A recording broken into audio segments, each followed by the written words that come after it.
Hello, everyone, and welcome back to another segment in the 50th anniversary program series for the African American Archives Auxiliary of the Western Reserve Historical Society. My name is Regina Williams, and I have the honor of chairing the special ad hoc 50th anniversary program committee.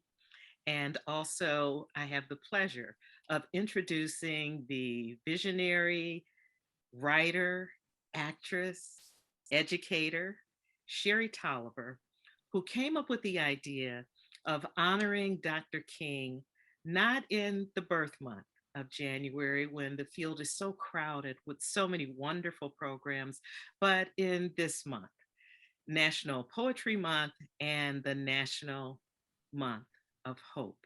So we're grateful to be here in April 2021 with a new kind of presentation in a new season, and to have the opportunity also to hear from some new voices who are affiliated with, I think it's fair to say, 12 literary arts. Some of you will recall that Daniel Gray-Kontar, the teacher, educator, performance poet, who gave us the idea for doing this type of program during the prequel in January.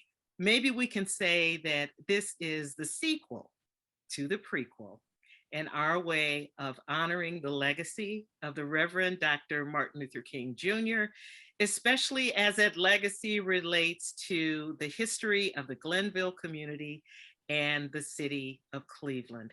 Thank you so much to 12 Literary Arts, and thanks also to our moderator for today's program, Ms. Sherrie Tolliver. Thank you, Dr. Regennia Williams, for that introduction.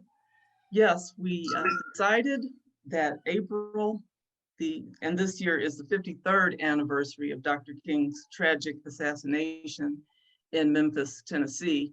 But it's also a month of hope, and National Month of Hope was actually founded by an African-American woman named Dr. Rosalind Tompkins, who organized a group called Mothers in Crisis to help women and their families who were dealing with drug addiction. And she realized that the need for hope extended beyond those for people dealing with those issues. And she expanded it to acknowledge that all of us have the need to give and to receive hope.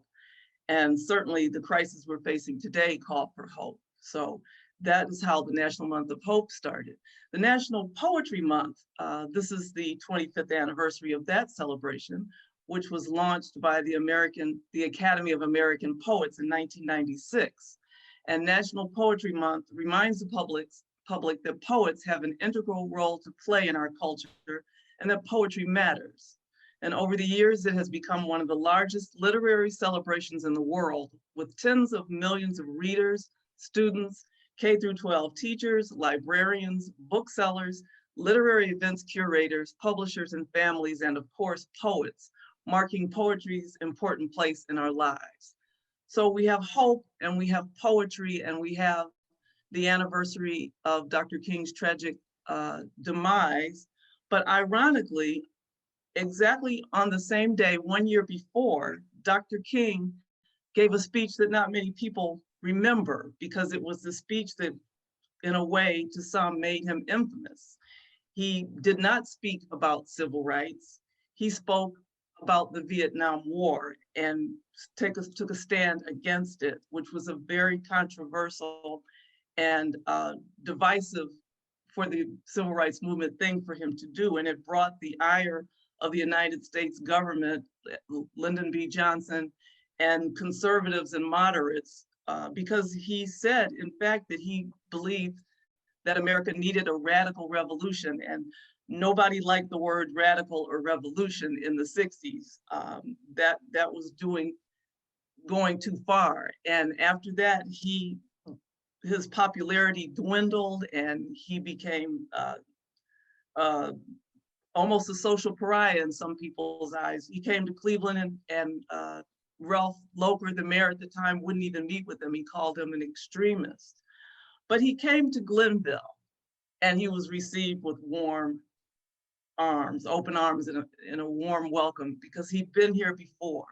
He'd come in 1956 to bring awareness about the Montgomery bus boycott. He came in 1963 to raise money for the March to Selma, and the preachers here raised over $6,000 for him, and he spoke at Corey Methodist Church and at Greater Abyssinia Church. And then again in April, ironically, he spoke at Glenville High School, and that is the connection that I want to make today, because ironically, as fate would have it, we have as one of our guests today, a woman who was a student at Glenville at that time and got to meet and hear Dr. King give a speech. And that speech was only recently recovered. It was almost thrown away when they were cleaning out a room in Glenville High School, and it was discovered by a teacher. And so I'm going to introduce our first guest. This is Sherida Freeman, who was a student at that time at Glenville High School. Sherida, hello. Good afternoon. How are you?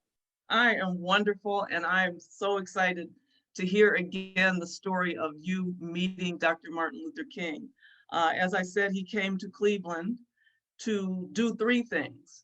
First, he came to help organize a group called Operation Breadbasket, which was supporting a boycott of Seal Test Dairy because they would not hire Black drivers, and also to address the disparity in the living conditions in Huff and other Black communities, and also because we had an historic event about to take place. Carl Stokes was running for mayor, and he came to encourage people to vote and become active and to support him in making history of becoming the first African-American mayor of a major city.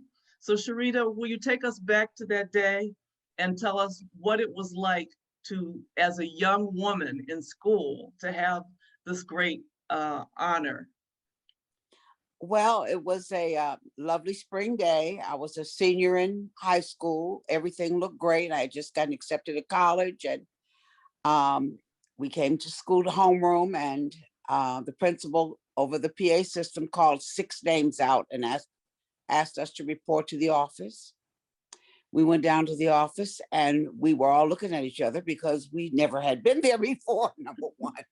And we were like, what did we do? Students, right? You didn't go to the office. I go to the office. We're like, what happened? And he took us into the office, and Mr. Stafford was his name. And he basically told us that Martin Luther King was going to speak at the school. Nobody knew which school he was going to speak, where he would be speaking because of security. And but we found out that morning that we were going to greet him. We were the 6 people who would greet him. And we would also have a private meeting with him before he gave his speech. And so we were all just dumbfounded. Can't believe it. And all I can remember is— Let me interrupt you just for a second. Sure. What did you know of Dr. King before that? What was your— Well, my parents were both from Birmingham, Alabama, and I still had relatives there. We went there usually once a year, once a summer, we went to Birmingham. So I was well aware of the movement that was going on. I've ridden in the back of a bus, and I've drunk out of the colored water fountain. And so we knew my uncle was a practicing physician there, and his house was one of the houses that was bombed. So whenever we would stay over there, we would have to practice our bomb technique, how to get out of the house by crawling on the floor to get out the front door. It was very, very busy time. I can remember very distinctly being there when the bomb went off in the church and the young ladies were killed. So my family was steep into the history of it. My aunt, like I said, lived there, and she and her friends refused to shop at some of the stores because they wouldn't let them try on shoes. And they couldn't try them on, they weren't going to buy them. So we were steep into the civil rights movement. I can remember still sitting listening to that "I Have a Dream" speech in Washington on an old black and white TV in the living room.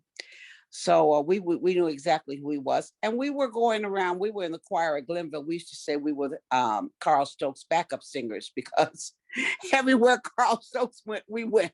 We were his entertainment. So So we were really active in the community as far as that goes. And so we knew who he was. I can remember walking through a sea of black coats. There were that much security around him. And I can remember turning the corner and there he was. It was, and he put his hand out and said, "Good morning." I was like, oh my.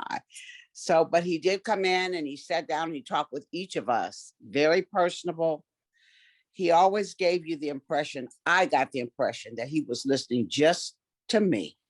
Mm. And he was interested in just what I was saying at the time. And he asked me what I was going to do when I grew up. And I said, I'm going to college, and what am I going to major in? And I can remember him saying, I was going to Hampton Institute, university now, but institute then. And he said, my mother went there and she still loves it. She calls it her home by the sea. And that's true. That's what we called it then. But he took time to talk to each and every person in there before he went on stage to make the speech. It was just a phenomenal day. I really couldn't. I still can't believe it. I take the picture sometime with me to school, and the kids ask the same thing. How did you get picked? I said, I don't know. Well, that is an amazing story. And thank you for sharing not only that day, but also your experience in Birmingham, your firsthand lived experience of the civil rights movement, the violence, the discrimination. Take us now back to the auditorium and how did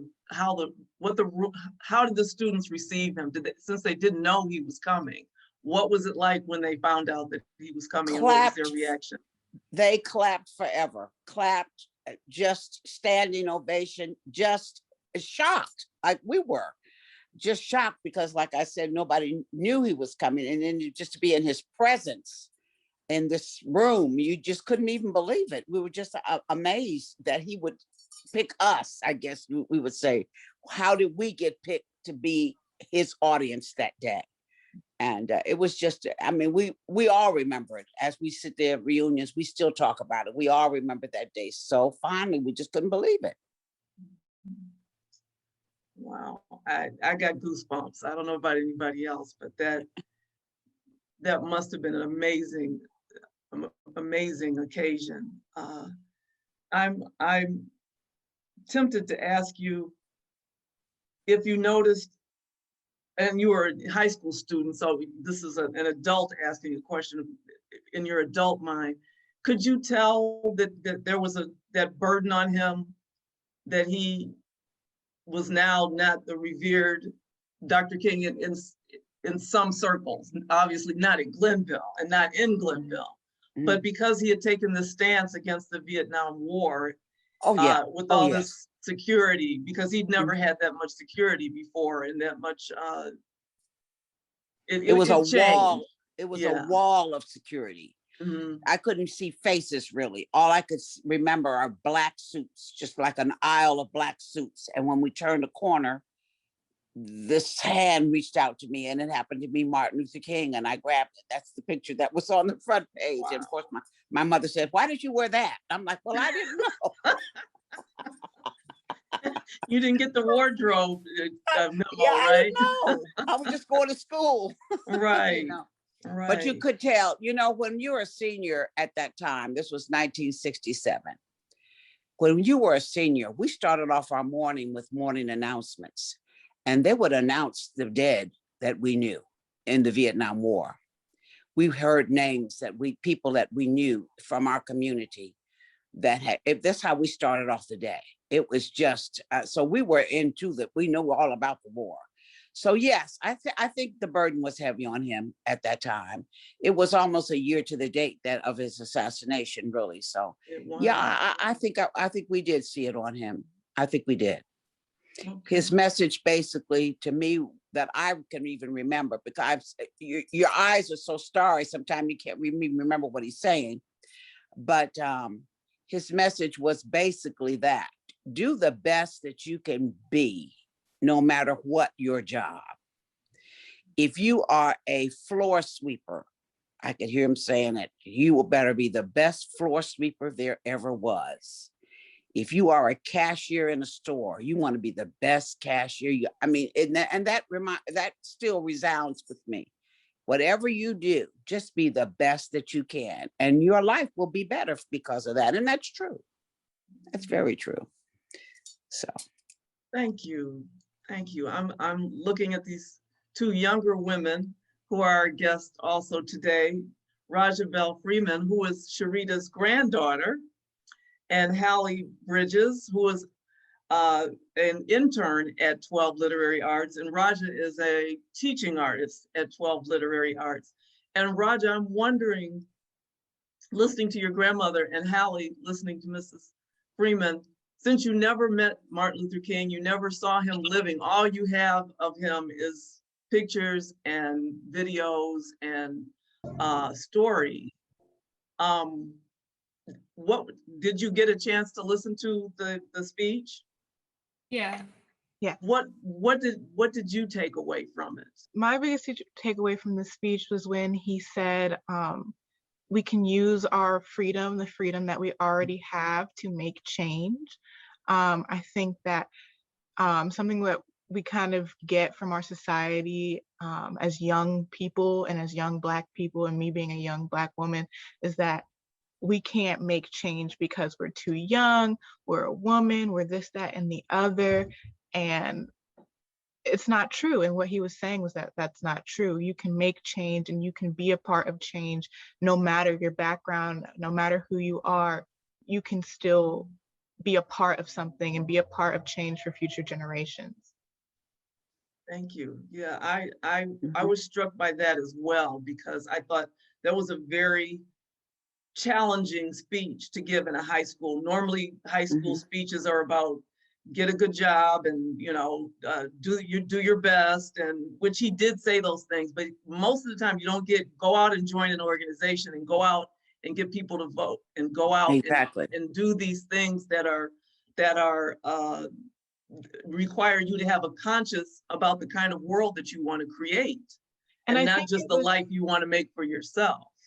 And I think it's very progressive of him to say that, because I still see, like, now the baseline level of like speeches that we get in high school of just like, do your best and get a job, and that's it, instead of wanting to elevate us to be on another level and to, again, make change on another level. And I think it's very progressive that he was saying this in the 60s to young people. Roger, would you like to comment as well? Yeah, I think people like to say that we've progressed past needing to hear Dr. King, and it isn't true. He was very radical then, and a lot of ways, it's still very radical now. Just like what Hali was just saying, most people wouldn't go to a high school and say these things and try to radicalize the students in that way, But he was very poignant and powerful in the things that he said, and they were very it was almost like outlandish for the time, and I think people tend to underestimate that, and tend to underestimate how much the world really hated him. He talked a lot about how Black people, we just want to be free, and that still carries on today, because when you look at like the riots from like last year, or the protest, or the way people are talking about everything going on around police brutality and systemic racism, and trying to fight against it. They just want to be free. And obviously we've come a long way, but we still have a long way to go. And I think people just don't realize how far we still have in comparison to how far we've gone. Mm-hmm. I'm glad that you said you felt that the speech was very poignant, and what was the other word you used? Radical. Powerful. Because while everybody remembers that I Have a Dream speech, a lot of us don't take into account what a scholar Dr. King was, and what an amazing orator he was. He was a preacher, first of all, so he knew how to speak to an audience. And because he was a religious man, a spiritual man, and a deep thinker, he knew how to connect with people. But that is what I enjoyed about the speech, and I hadn't heard it until I decided to do this program, was all the quotes that he used from other writers. And that is why I said, let me get some writers on here, because he used a quote from Emerson and a quote from Langston Hughes. Langston Hughes. Well, I was getting to him last. our own Langston Hughes, who attended high school here in Cleveland at Central High School, and his teacher was a woman named oh shoot, now I can't think of her name, but her father was Charles W. Chestnut, and his daughter was a teacher at Central. She taught Latin and she taught poetry, and she was his teacher, and she encouraged him, and he wrote his first poems under her tutelage at Central High School. And Dr. King and Langston Hughes were friends, and they wrote letters to each other. He wrote poems for Dr. King to use. He wrote a poem about the 4 girls that were killed in Birmingham. He wrote very powerful social commentary in poetry, like The Panther and the Lash and I Too Sing America and Let America Be America Again. But in this speech, he chose to use Crystal Stare. Mother to Son is the name of the poem. I'm wondering what you think about him selecting that poem to use as the close for his speech. And Sherida, you could go first because you were there. So tell us what the students' response to him reciting that poem was. Well, most of us knew the poem, number one, because we also had excellent English teachers at the time. And so most of us had been drenched and brought up on Langston Hughes by this time. So it was a poignant way of ending what he had to say. It was overwhelmingly received very well, because it was I know it's one of my favorites, because we can all relate to it. Everyone that's in that auditorium, especially 18-year-old, which we can attest to, on our way out of our house for the first time, we can really attest to that poem. It really rang home with a lot of us. We really enjoyed it.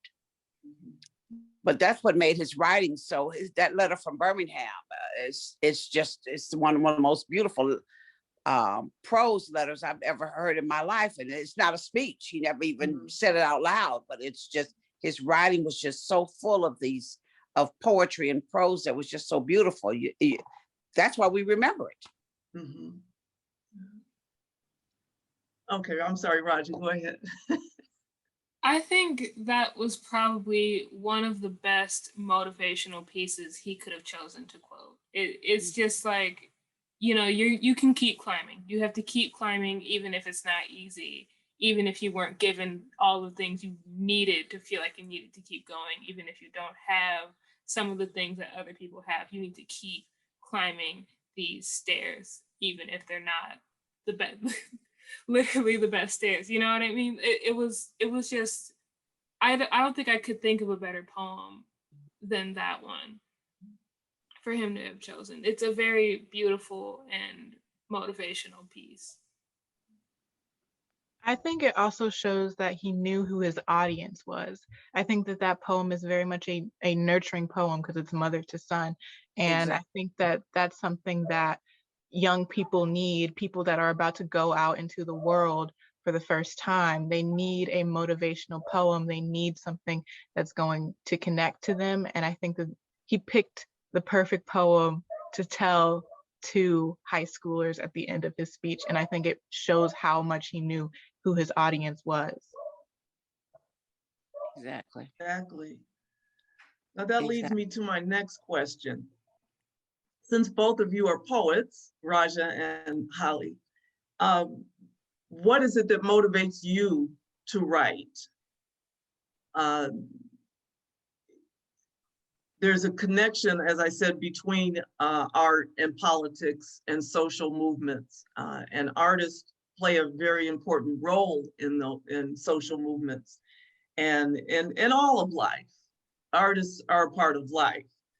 and creativity is a part of life, but specifically because Dr. King was involved.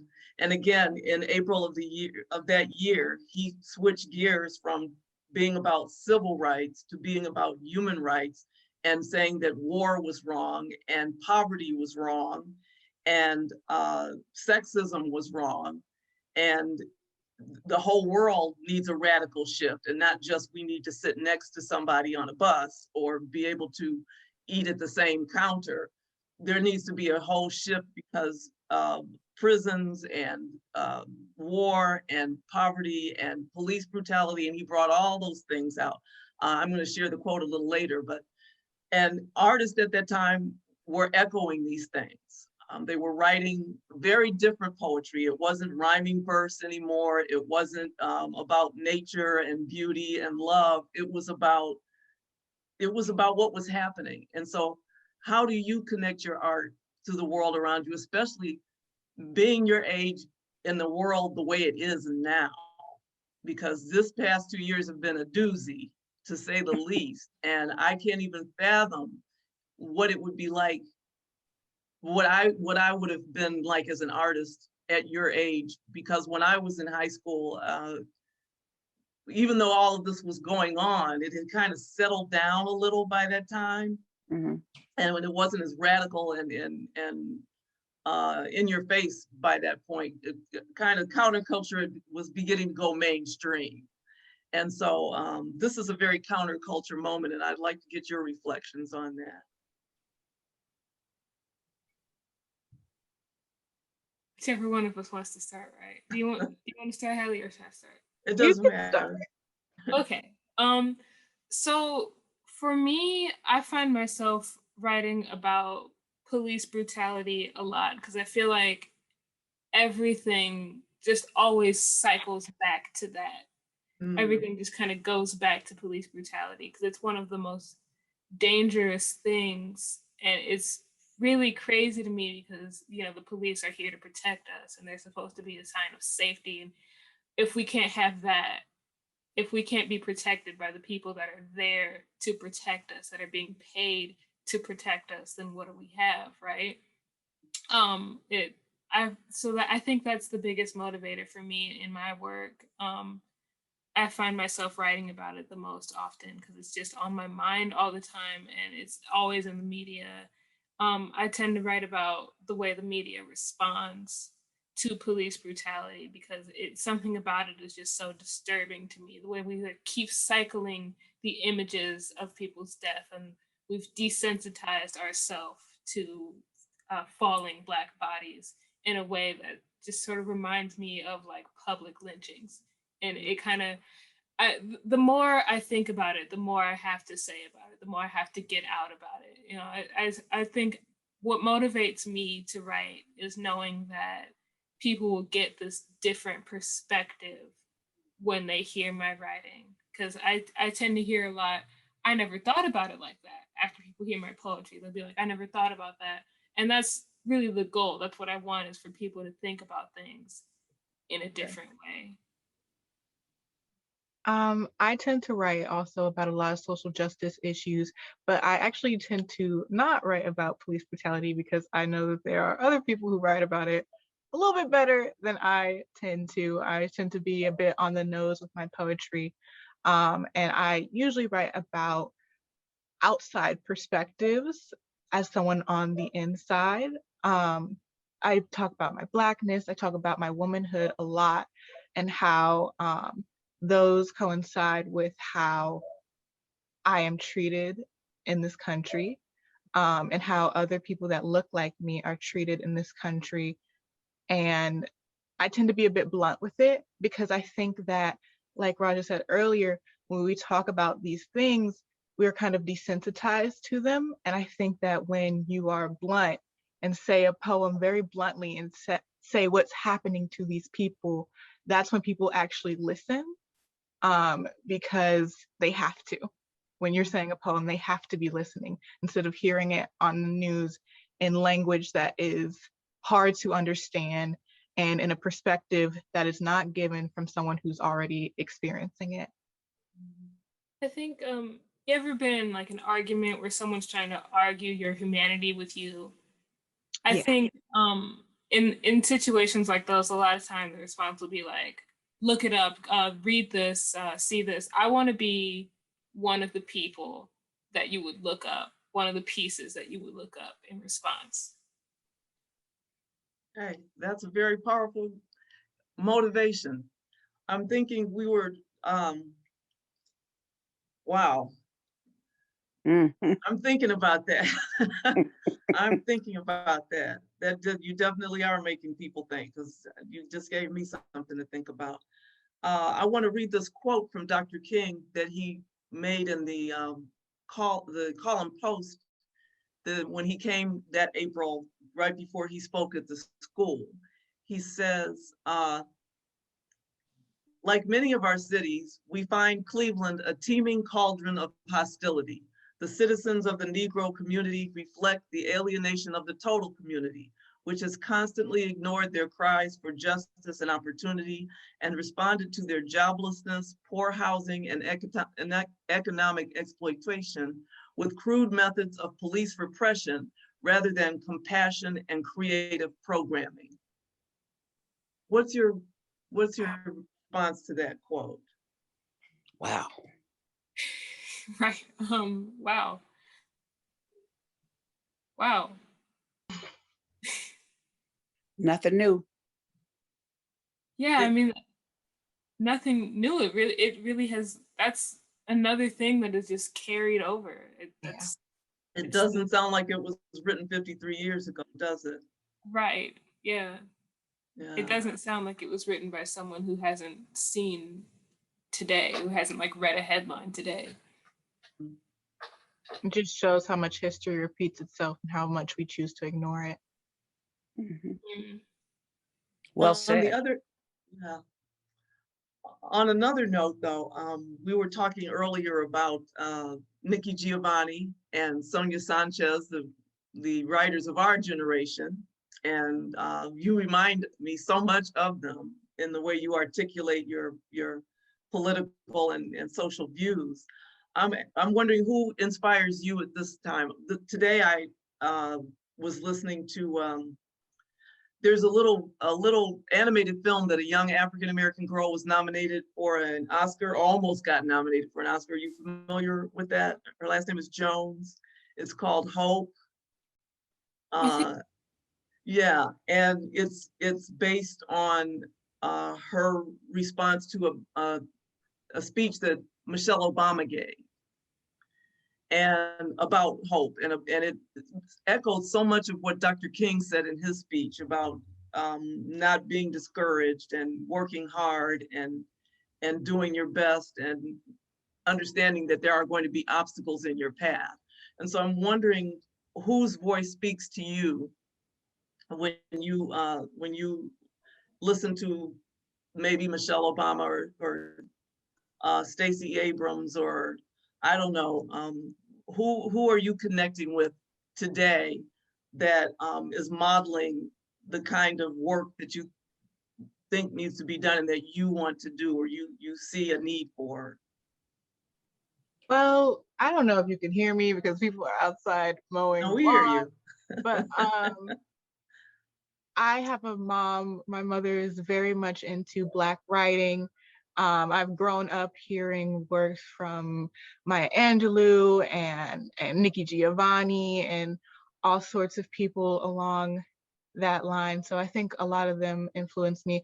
But I think a lot of not even writers, but just Black activists in general, like Angela Davis, Assata Shakur, they influenced me a lot. And just a lot of their quotes, a lot of their biographies influenced me, knowing that these strong Black women were in a time, were alive and were fighting segregation actively, and just made it look cool, made it seem cool, made it seem like something like that you want to do, that you want to be a part of. I think that influences not only my writing, but just who I am as a person. I think a lot of my inspiration comes from friends and family. for the most part. I especially, you know, with my grandmother having shaken hands with Dr. King back in the day. I did a project in the 4th grade. I made like this really big collage of pictures, and I won this big contest. In the corner was a picture of my grandmother shaking hands with Dr. King, and it was really inspirational for me. I had like I can't remember what it said underneath the picture, but it was really important to me growing up, knowing that and having seen that picture so many times, and knowing her as an educator too, and seeing her in the documentary, The Girlfriends Club, was also very inspirational to me. Made me want to create and made me want to help in my community. You know, I couldn't think of a word, but help. I wanted to help build my community. I have just a lot of inspirational family members and friends as well, writers. He would, be really excited to hear me say this, but I find a lot of inspiration from Cortez Harris, one of the writers that was just published recently by 12 Arts Press. He wrote a very beautiful book. He's a teacher, and he does a lot of, he's very adamant about the work he does. And I think it's the close interactions like that with people that I know that have been the most inspirational for me. But as far as poets goes, poets and writers, I've really started finding my voice after as a writer after I read Ntozake Shange's work. It was just, I met her at the Karamu House in Ntozake, and meeting her, seeing her play her choreo essay, I believe, and then reading For Color Girls, those things together. I kind of like exploded into poetry after that. I couldn't stop writing, and yeah, she was one of the biggest inspirations for me. Thank you for, you reminded me of, I actually was in college when, For Color Girls Who Considered Suicide When the Rainbow Is Enough, and I got to see it on Broadway. Wow. And I had the same experience you did. It was like my life before Ntozake Shange and my life after Ntozake Shange. So I totally relate to what you're saying. And I also want to give a big up to you both for citing your families and your mother and your grandmother for pouring into you, because that is our call now that we're elders, is to pour into others, pour into those around us, which leads me back to you, Sherida, because you have been a teacher for how long? 33 years total, but 27 in Cleveland. And I'm still teaching. I'm subbing. I'm in a room permanently until the end of the year. I've been there since February. So teacher got ill and had to take off and was in the hospital and And they asked me if I would stay, and I said, well, yeah, why not? I mean, they don't need one person coming in every day. We've already got face masks on and so forth. So yeah, we're making it. Me and my 10 ones in and 5 out. five on the computer. We're making it day by day. So my question to you is, since you've been an educator so long, how do you see the things that Dr. King spoke about? The first part of his speech, he talked about, we need to desegregate our minds. We need to believe that we're somebody and that we have a value and that we belong, and not to let anybody make us ashamed, to be proud of who and what we are. Do you see that as an educator, or a need for that to be reinforced as an educator? Every day. Every day. I was fortunate to work at a school in which we did that every day. And we were very close with our parents. People said, well, you worked inner city Cleveland. Yeah, but it was a good school, inner city Cleveland. We had a good staff. My parents were lovely. There were moms who wanted the best for their children. And we tried to make sure that we did try to do just that. We had a lot of help from Cleveland Clinic. There are a lot of people out there that will help you. So, and now I'm working within the Shaker system, same thing. There's a lot of people who just go over their ability to help and to make sure that our young people are coming up with a sense of pride in who they are and activism, because I'm listening to these young ladies and, you know, when this picture was taken, I was with an afro and, you know, all these years ago, I was activist. I can remember packing a car full of 8 people into a Volkswagen Bug to drive to New York to see Nikki Giovanni. She was our hero. Wow. It was our hero. You left that part of the story to the we would have gone anywhere to hear her. So oh wait, we want to hear more about that. Yeah, yeah. But activists, I can remember, and I think she remembers, one thing I like about our family is that we do talk and we do listen to each other.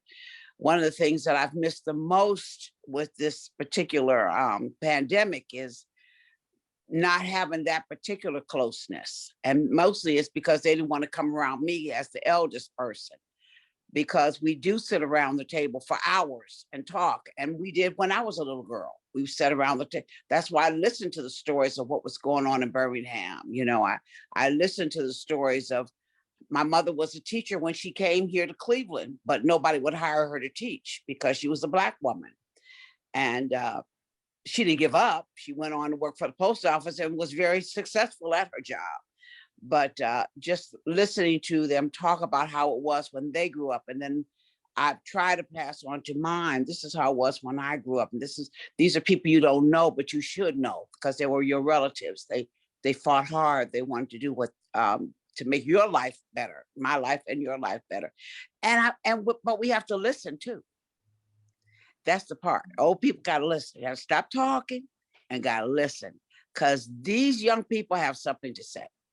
Yes, ma'am. And yes, they have something to say. And she told me one time, Roger told me, I didn't know if you were coming to hear me. Yes, I'm coming. I'm coming to hear you speak. I want to hear what you have to say. And she was like, well, it's kind of, I don't know. I said, I've heard bad words before. Don't worry about it. I want to hear what you have to say. And I mean, I was crying. It was just so beautiful to me because she knew who she was and what she was talking about. And I was very proud and still am of both of these ladies. They know what they're doing. Yes. Yes. That makes me think of another thing that Dr. King spoke about. And this story, I'm gonna try to keep it short, but it was one of those aha moments. I was in Atlanta at the Martin Luther King historic site, sitting in Ebenezer Baptist Church. Whoa. And I'm listening to his voice, and I hear him say, when I was in Cleveland, Brother Ahmed was one of the Black militants, and they told me not to meet with him because he would make you look bad. And I said, if I'm not going to judge him, I'm going to listen to him. Because if I say to him, Brother Ahmed, you're making us look bad, you're talking about fighting and we're not violent and you're disrupting the movement, then I wouldn't be able to communicate with him. So I listened to him. And he said, I got Brother Ahmed on my side and got him to go out and try to get people to vote and register to vote. And when they asked him, well, Ahmed, you're a radical and you said there's going to be a riot. How do you feel about Dr. King? Why are you here with him? He said, he's my leader and I'm going to do what he asked me to do. Now, unfortunately, the next year after Dr. King was assassinated, Ahmed, who was the leader of the New Libyan Black militant organization, because of police harassment and other factors, we all know July 23rd, 1968 was a Glenville shootout between the New Libyan Black militants and the police.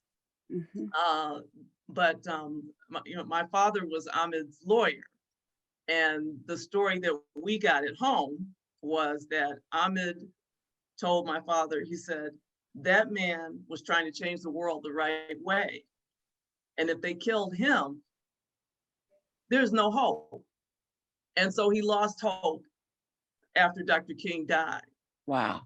But for those of us who've held on to hope in spite of that horrible tragedy, including his widow, who did not, who took up the mantle the moment he died and continued with that work as an activist, as a woman activist in her own right. You know, she was an activist before she met him.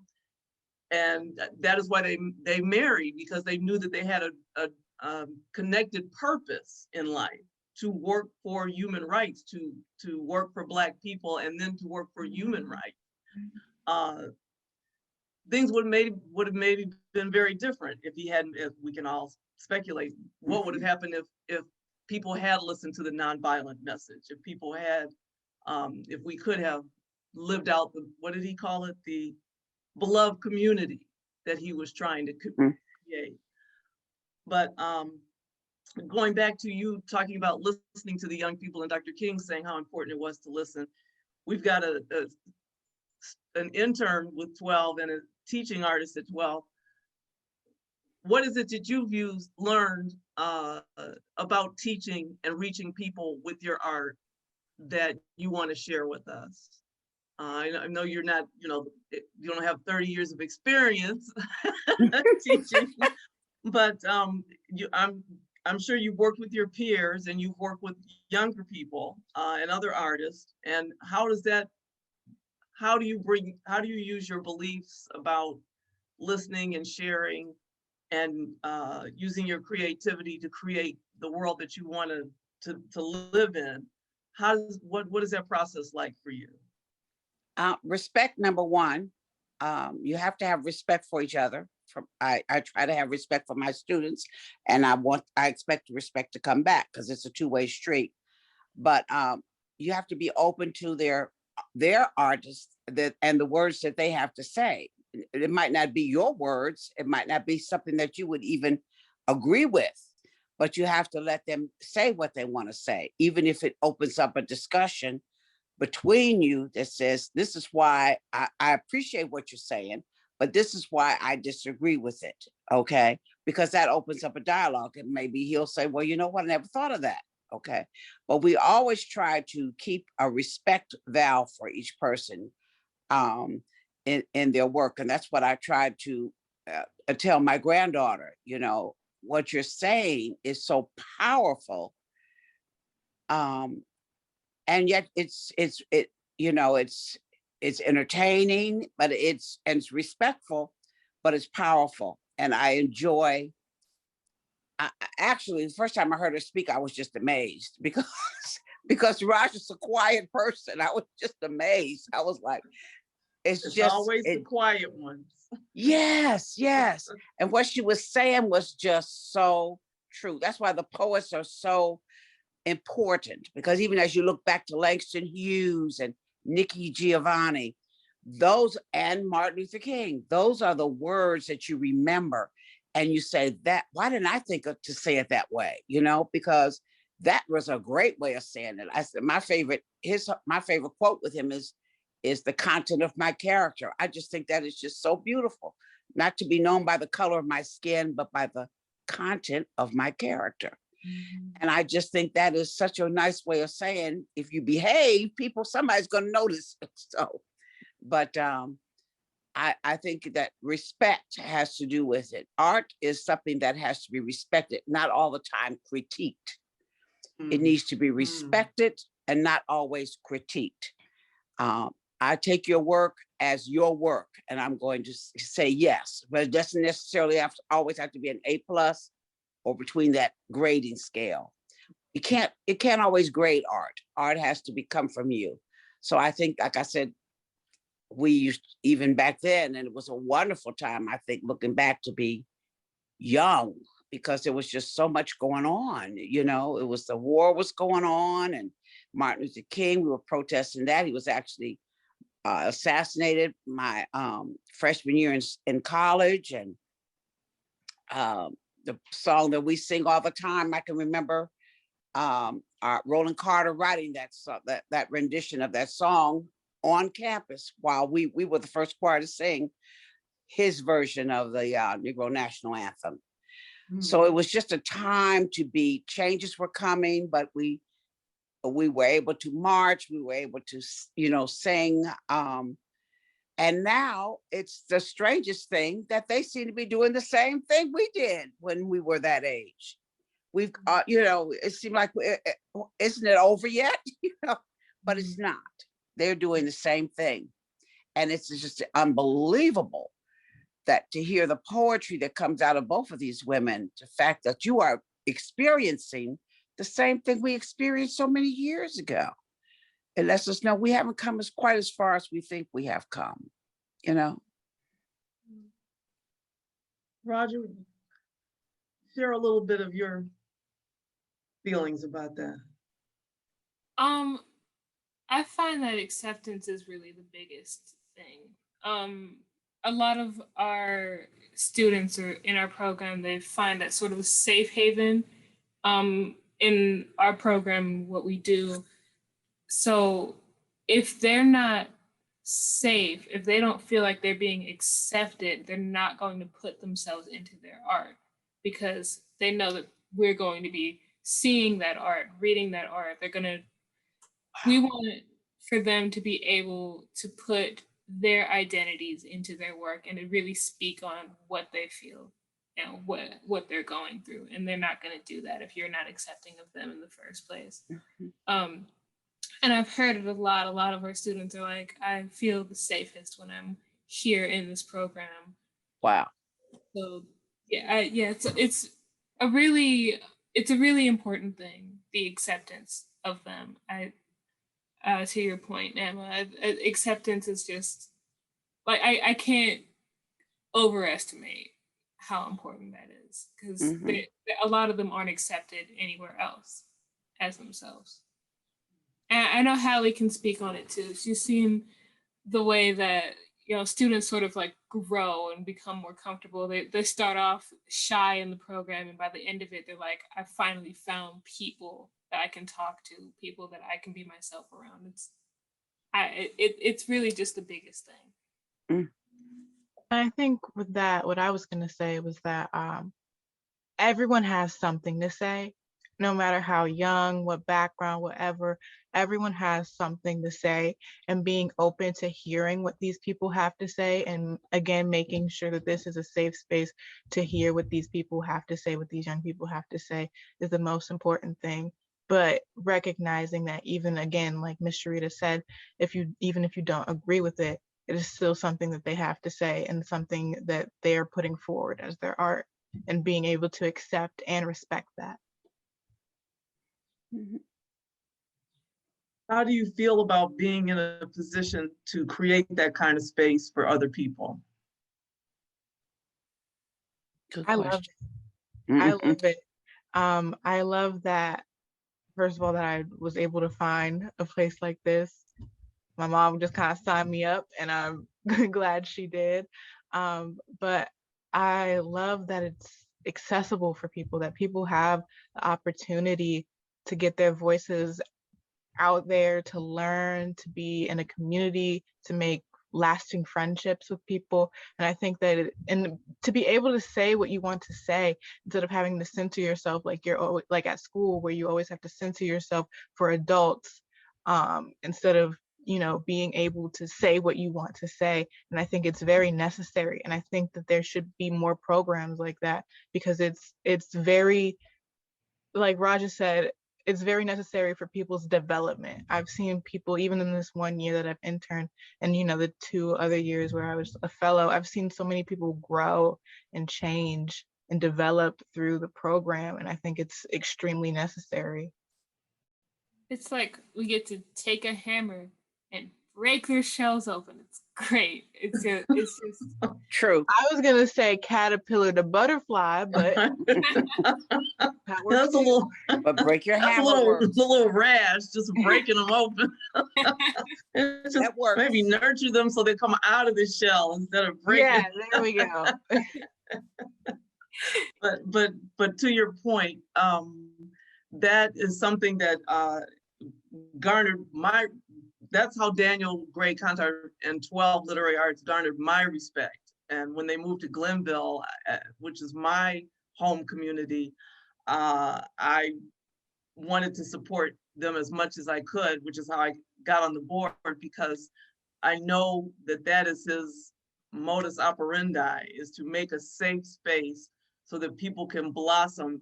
And words are one way that you can do that, because if you can stand up and tell the truth, when, you know, we seem to have a society where everybody's always trying to figure out who's lying, you know, or trying not to be discovered as a liar, to be able to use your voice to speak the truth and be able to stand up in it, like Dr. King said, to know who you are and to be proud of that and not ashamed of who you are, and to know that you belong as an artist and as an organization that nurtures that in people.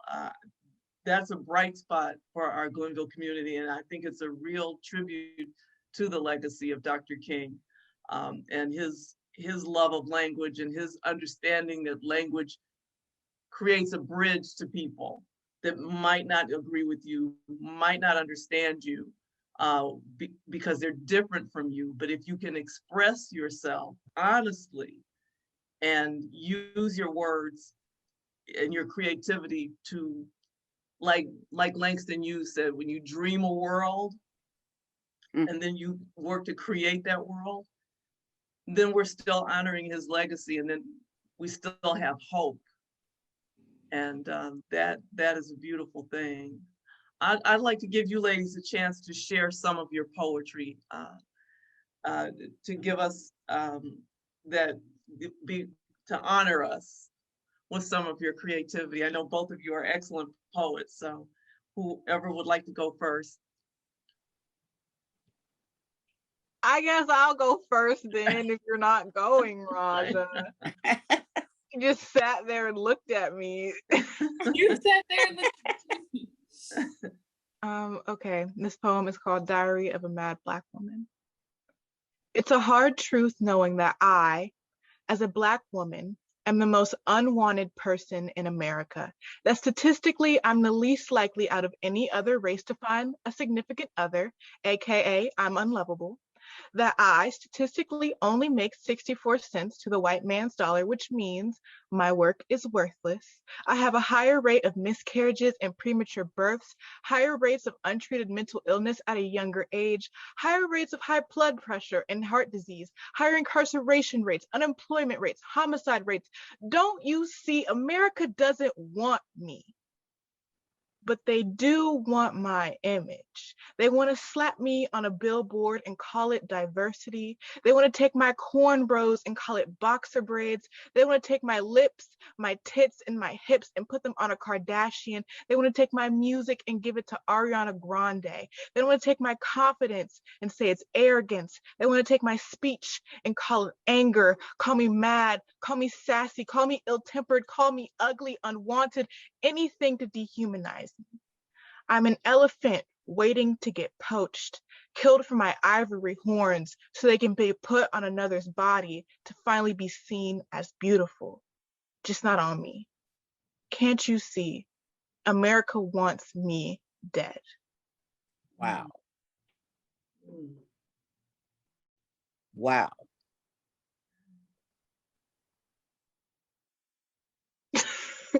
Oh. Okay.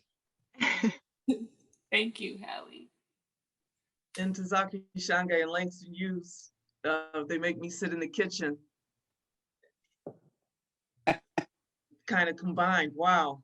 But wow. Totally yours, not to say that you copied anybody, but very powerful. No. Thank you.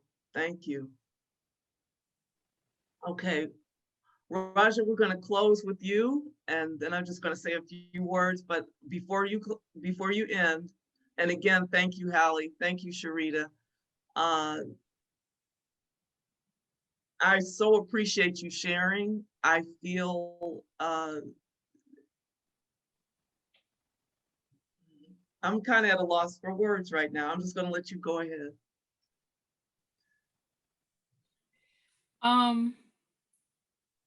I'll just start. This poem is called Never Have I Ever. I'm 22 and a half, which is like old.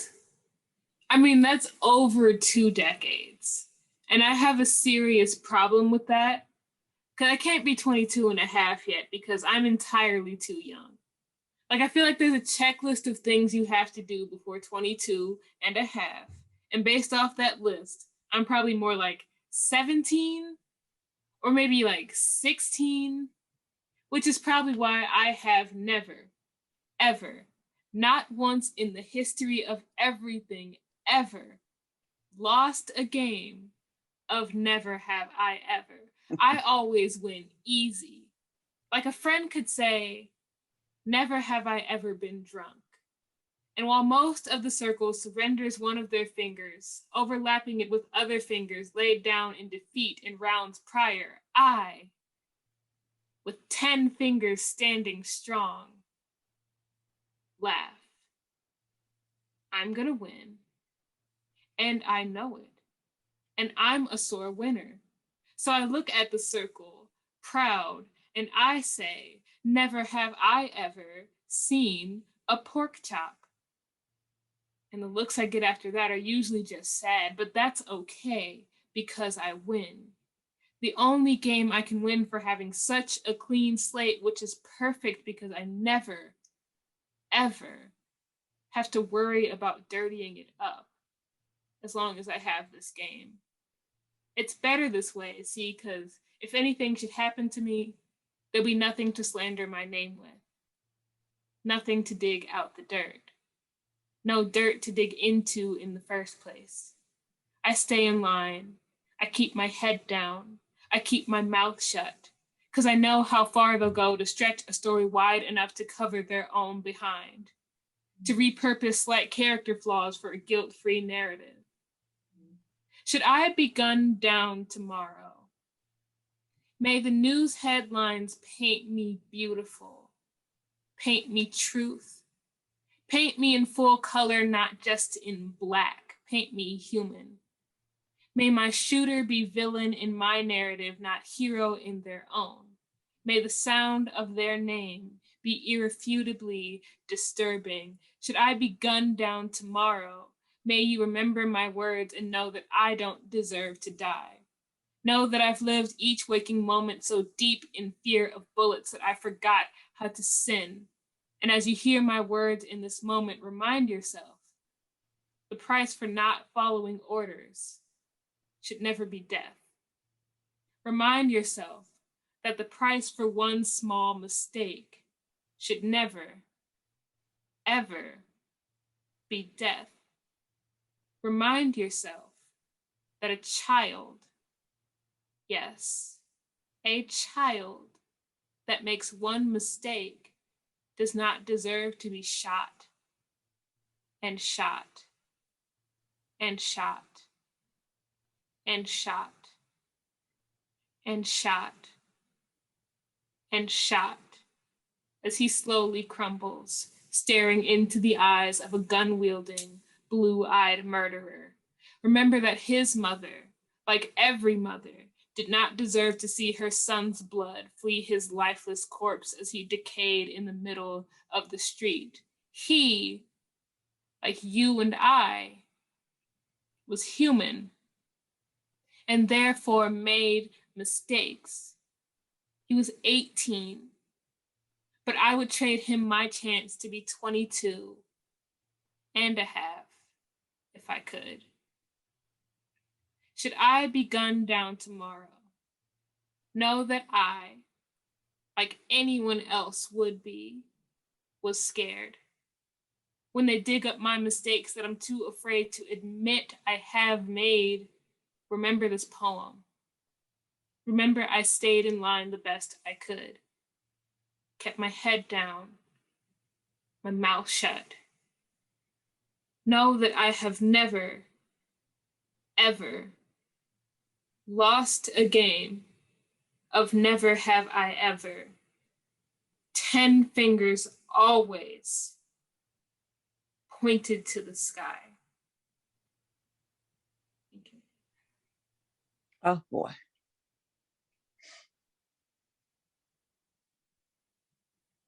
Don't make that little casual face that you do, Raja, like you didn't just like go off on us. Wow. Thank you.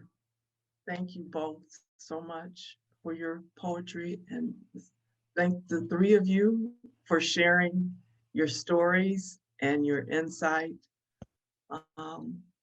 Thank you for helping me to celebrate National Poetry Month, National Month of Hope, and the untimely physical death of the Reverend Dr. Martin Luther King, but the life of his words and his work that still need to be done. And thank you for still doing it. I want to close with this quote by the late Coretta Scott King, Dr. King's widow, who, as I said, was an activist herself. And we've been talking about how it seems like things haven't changed because we're still fighting the same battles and doing the same things. But she said this, and I thought it was very important. She said, "Struggle is a never-ending process. Freedom is never really won. You earn it and win it in every generation." Aluta continua. Thank you.